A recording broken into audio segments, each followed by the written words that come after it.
Does anybody know where the Grail is? I don't think so. I don't know. Yeah, I don't know if that was ever. Okay, we might actually be in now. Let's see. We are unbanned. Do you go with your parents to church? Yeah, sometimes. With your family? I moved out last year, so I don't go with them every week, but so like whenever our schedules line up. I've always admired Catholicism and Judaism for the fact that there is a rule for everything, and if they have any question, they Yeah. send it up the chain and they get an answer back. Uh-huh. You know, I used to ask my parents shit, and they'd be like, "I don't know. Ask Jesus when you're in heaven, and he'll tell you."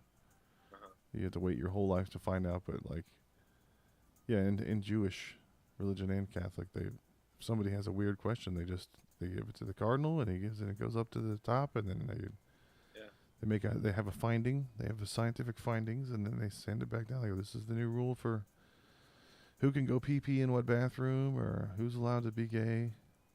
Right.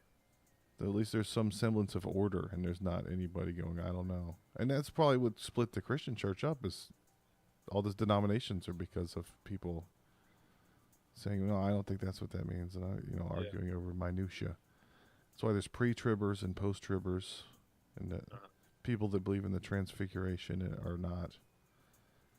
It's like I don't really think that's important enough to be splitting off. It's supposed to be a community. I mean, when I was little, church was the internet. There was no internet. That's where you go to find out what's going on and how everybody's doing. Uh-huh. It was a community. I mean, that's how it was for thousands of years until the internet came. Yeah.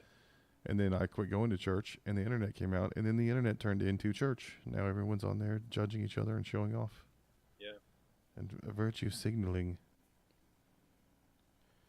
Do you still watch SNL at all? Not a whole lot, no. It's been getting better. I think they hired Cumtown writers from New York, or Yeah. Cumtown-ish writers. A lot more dick humor. Okay. They're having a lot more fun. It seems like. I watched a couple of the sketches when Shane hosted, but aside from that, I haven't really kept up with it. Yeah, the Jack Black one the other night was good. Okay. It really depends who the guest is. If they're I saw the SNL movie last year, and I thought that was really good. Yeah, that was, to me, that felt like Uncut Gems. It was just a stress nightmare. The whole time I was like, oh my God, I hope everything works. I mean, it works out, but Yeah. I guess it's the opposite of Uncut Gems because everything did not work out. Yeah. What are your Sounds more favorite like it's movies getting from the shot in last face. couple of years? Yeah, we were talking about cinephile. we were talking about movies. What have been your favorites over like the more recent movies that you've liked? The Menu that came out in was it 23? Yeah. I think that's one of like the best thrillers I've seen. You know what that came out. There were 3 movies that came out around that time that kind of were all the same subject matter, Yeah. and they are like basically and to me, they were the second Knives Out movie, which I thought sucked. Yeah. The Menu, and then then there was Triangle of Sadness. Did you ever watch that one? Yeah. So Triangle of Sadness was kind of the same theme as The Menu, Yeah. but I actually liked it more than The Menu. I thought I don't know if you want to say the message or kind of what the movie said was a little bit more complex or a little bit more layered, I guess, than The Menu, right? Yeah, that makes sense. I think to me it felt too White Lotus-y. Yeah, it was a little White Lotus-y. Yeah. And I just that's like the good. simplicity of the menu, where like it all takes place in one night in this restaurant, and there's you basically know like what's gonna. I just like the straightforwardness of it, but I could definitely see how I mean I think most people enjoy Triangle of Sadness more, but the menu was one that I just really. Yeah, well, I mean, just for how awesome Ray Fiennes was in it. And I was waiting a long time for a movie to make fun of the word mouthfeel. It's like somebody has to say how gay that is. That's the gayest shit I've ever heard in my life. And God, that cheeseburger he makes at the end, I've been trying to replicate that cheeseburger ever since I saw that movie. Did you guys see the Trump movie last year? Yeah, that was he did a really good job with that. I like that one a lot. Yeah, everybody in that was really good. It was like Wolf of Wall Street, but gay. But and of course everything that happened in it. I don't know. I've just read so much, and we've been so exposed to like his life story that I'm like, oh yeah, now that's this thing that happened, and that's this thing that happened, and all that. But it was really good. Yeah. I think that I haven't seen Anora. Did you watch that? Oh yeah, it was like fine. I'm not a big Sean Baker fan, but Yeah. there's no story with his movies. That's just like what kind of bothers me. Yeah. Right. But yeah, I didn't watch too many of the ones from this year. Now, the year before, I watched a lot of them, and I Oppenheimer, it's up there with my favorite Nolan movies. Especially the structure of the movie and the way that it tells the story, because Nolan, he always has to do his out of time, like his messing with the timeline of the movie and all that kind of stuff, or telling the story in a specific way, in a specific order. I think it really worked for Oppenheimer, whereas for maybe some of his other movies, it didn't quite work as well. What do you think of him doing the Odyssey? I don't like the cast. That's too many current Hollywood people. Have you all read to it? me. Did you have to read it in high school? Yeah. Yeah. I mean, it's one of those where I'm like, I'm sure it's probably going to be pretty good, but I'm just kind of picky about stuff like that, and I don't know. I'm probably kind of vulnerable to backlash to like. I kind of buy into backlash pretty easily on things, so. I feel like you can't do the Odyssey as a movie. I don't think it makes sense. Yeah. Even if it's like 3 hours, I still don't think it makes sense to make it as a movie. But I don't know how he's gonna do like the tsunami or like the giant or like all that stuff. I don't know. Yeah. What are the sirens gonna look like? The Lotus Eaters. There's so many different things, But I like how Matt Damon looks. He looks cool. He looks grizzled. Yeah. And at this point, I'm so tired of Zendaya that I'm just like, fuck off. I'm Zendaya, and you have to like everything that I did. I really liked the Dune movies. I haven't seen either of the Dune. I thought they were great. Aside from, I don't like Zendaya's casting, but aside from that, I thought the Dune movies were really good. They were a really good way to do that story. They weren't really. The problem is that the best time to do a Dune movie was like 30 years ago, when no one had seen anything like that before. Yeah. And now we've seen so many of those types of movies that it almost doesn't feel. It's like going back and listening to the Beatles after listening to 30 years of the music that the Beatles influenced, right? Yeah. I liked Heretic. Heretic was good last year. Have you seen the David Lynch Dune? Yes. Okay. I didn't like it as much when I was younger, but now I appreciate it more. Yeah. But it's just so goofy. Yeah. It's one of his few that I haven't seen. Just because I always heard it wasn't good, and I was never a big Dune guy, so I was like, I don't feel like. I really liked Licorice Pizza, which was Paul Thomas Anderson's most recent one, and now he's announced that new one, which is like a spy thing with Leonardo DiCaprio, and I think I saw the commercial for that. Yeah. I've been rewatching the Watchmen movie in half-hour chunks for the last week because it's so long. I forgot how many retards and faggots are in that. There's a bunch of them. And there's a rape. I forgot that there was a bad rape. Yeah. Or like an unsuccessful. I mean, I saw it in the theater, and then I think I watched it when Blu-rays came out. But it's been so long, and it's still a really good movie. But then everybody says that Watchmen show on Max is good, and I keep trying, and it sucks. I think you gotta stick around for it. Like I think the later couple episodes are. Yeah, it builds up to something. Yeah. I feel like streaming is kind of taken over as a format in so much as how they handle writing. Like the guy that wrote Andor was so happy to not be imprisoned by the 280-page, 2-hour format. Yeah. And a lot of people that are doing streaming shows now, it's like you look at the time when you start playing and you're like, this is 44 minutes. This one's 27 minutes. What the hell's? And it's just because they're letting them tell their story at the pacing that they want to. Which I think I first noticed that as a mature film enjoyer when like There Will Be Blood came out, or like No Country for Old Men, where I was like, these movies are slow, but I like it.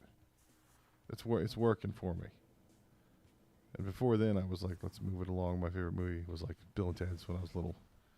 Yeah. But yeah, you get older and you go, I can see what they're trying to do, and they're doing a good job of it. So if they accomplish their goal with a plotting pace, it's still good.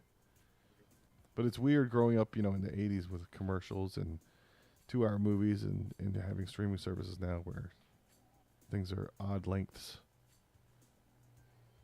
I guess you used to have to time your life by half hours and hours, and now you don't have to anymore. Yeah. Were you allowed to watch whatever you wanted when you were little, or did you have restrictions? Yeah, for the most part, I was watching whatever. That's sort of why I got into like movies and like filmmaking, because I just like watching stuff. I watched a lot of stuff through the crack of my parents' door. Yeah. I wasn't allowed to watch anything. So they watched like The Equalizer and Scarecrow and Mrs. King, and I would figured out how to open their door just a little bit at night, enough to see the whole screen and sit in the hallway. Yeah. But then if the bed creaked, I had to shut it even more silently and get in bed. But it was always stuff I wasn't allowed to. Like, I'd listen to Howard Stern in headphones and then have to change it real quick. I always had to have the remote in my hand if they walk in. It's very Baptist. The guy at church told us we couldn't see Back to the Future 2 because of the degradation of the fabric of society, because the fathers were being mocked in the Simpsons and Back to the Future. And he was like, they can't do this. They're destroying America by making the fathers dumb. He tried to set up a church-wide boycott of Back to the Future 2. And I was like, the wheels turned sideways and the thing went into the air. And they haven't even gone to the future yet. I'd rather just not go to church than not get to see Back to the Future 2. Yeah. That was kind of one of the, and that way, of course, I was 12 years old. That's when your brain develops the ability to doubt things. But it was, I never had a problem. I don't have a problem with the spiritual beings. I have a problem with the people running this stuff. It was very East Coast. Everything was image obsessed. You went to schools, the church, so you could dress up and show everybody that you can make your children tuck their shirts in public. So what's your what would you say is just like your favorite movie of all time?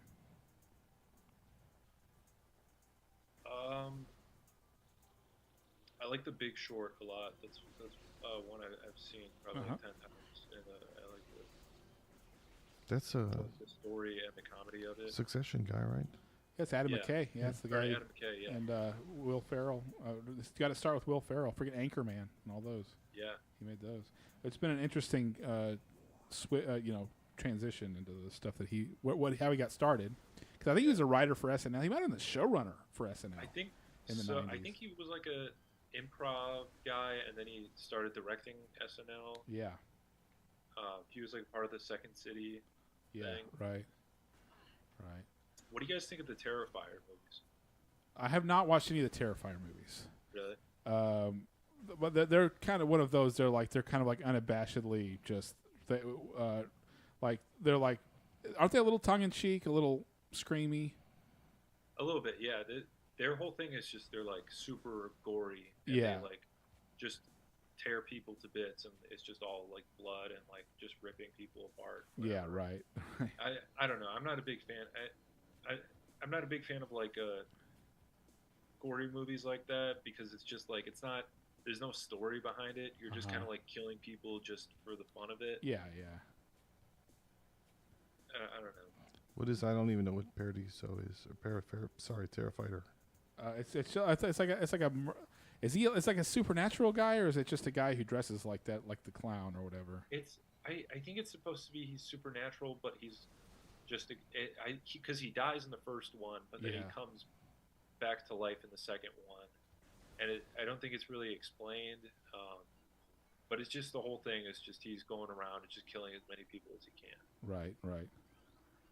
And then the first one was just like killing people. The second one, they try to like build like this narrative of like this girl that he has some like connection with, and I don't know. I didn't see the third one, so I don't know Yeah. where they took that. But Yeah, I mean, I've heard about them, but I'm not really big on just horror like that so much. yeah, If I hear that a horror movie is good, I'll watch it. But like you've seen Hereditary, haven't you? yeah, Yeah, some of those kind of like that, where it gets like lots of acclaim. That new one, that Steven Soderbergh movie, The Presence. That was good. That was good. It's not really. It's like a haunted house movie from the point of view of the ghost. And yeah. I've heard mixed reviews about that. That some people say it's really good, some people say it's yeah, I thought it was pretty good. And then I mean, there are definitely some of those that I've liked. Have you seen the Nosferatu remake? Yeah. I thought it was just fine. It wasn't anything too interesting about it. We've been doing Nosferatu gay voice for the last 3 months. Yeah, what's his name? The guy, the Skarsgård guy was pretty. That was what was awesome was the actual performance of him. It's and all perfectly normal for men to sleep over with each other. that. Yeah. Please do not leave. You can wear my jacket. But yeah, I like Robert Eggers movies and some of those guys. But Yeah. but yeah, I think probably my favorite director or whatever is still Denis Villeneuve. Especially like visually and his production design and all that kind of stuff. Yeah. I think I've watched Sicario probably 20 times. We did a week where Donnie and I went to we spent a couple months finding out which night had the best mic. So like 1 week we'd go, okay, Monday, this week we're going to go to every one that there is. Then Tuesday, then Wednesday. And we went to some very shitty ones. I don't think we found our favorite one or which one was a good one. I mean, it was already kind of Sanjak was still the best after all that. Yeah. To me, as far as You guys do mics every night or no.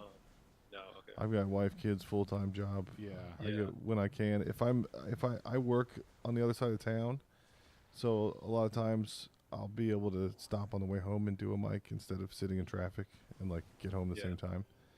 So I do that Mondays, and that's when everybody's out for Kill Tony. So Kill Tony is fun because there's a bar with 300 comedians in it, and if you know enough people, it's a great time. That only happens, there in that kind of spot. There's never been anything like that before. Yeah. Where everybody's in one bar, and it's not necessarily for a mic that's happening in that bar. Everybody's just waiting to hope that they get their name. It's like purgatory. But everybody's writing and trying to be hopeful and excited about comedy. Last time I went, I mean, I've only tried to do Kill real Tony. quick, it says less than a minute, so it's probably gonna. Oh, okay. Okay, yeah, I'll restart it here. Pause this. Send you a new one.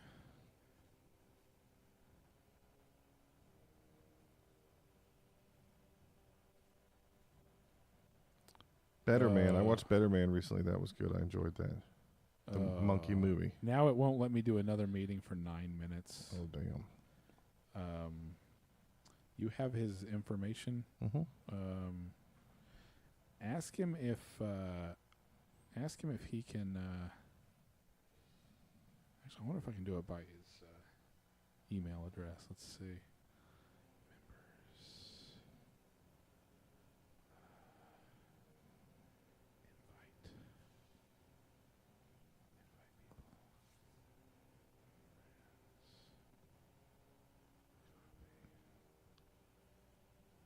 See if I can get him in here.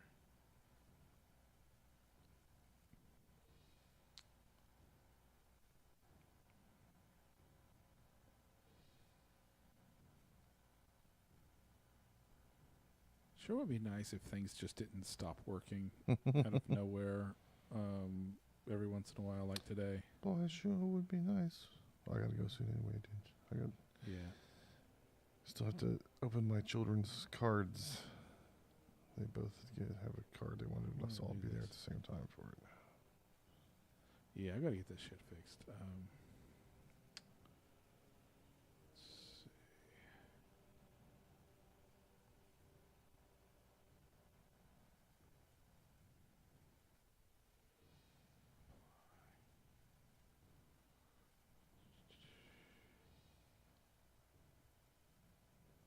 Wow, none of this stuff is cooperating.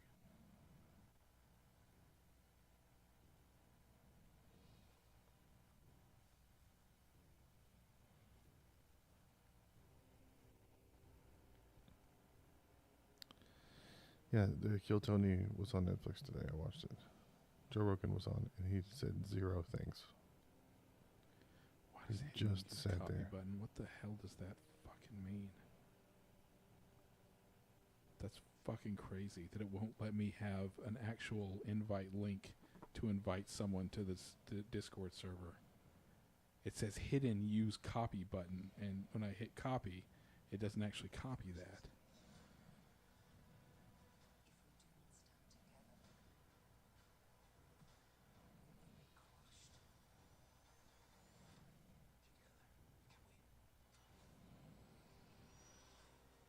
You're thinking like a thief. You need to think with your penis. Enter. Well, that's bullshit. That is absolute fucking bullshit.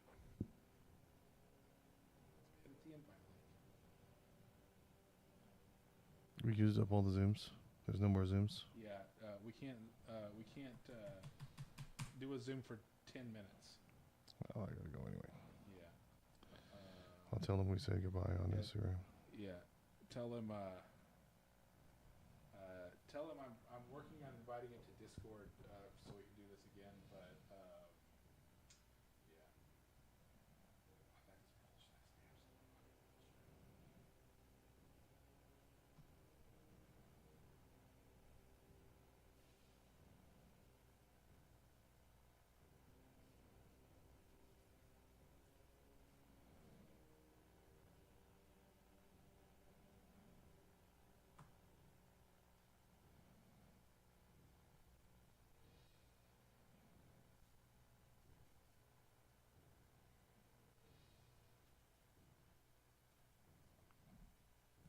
All right, yeah, I'm just going to turn off the stream.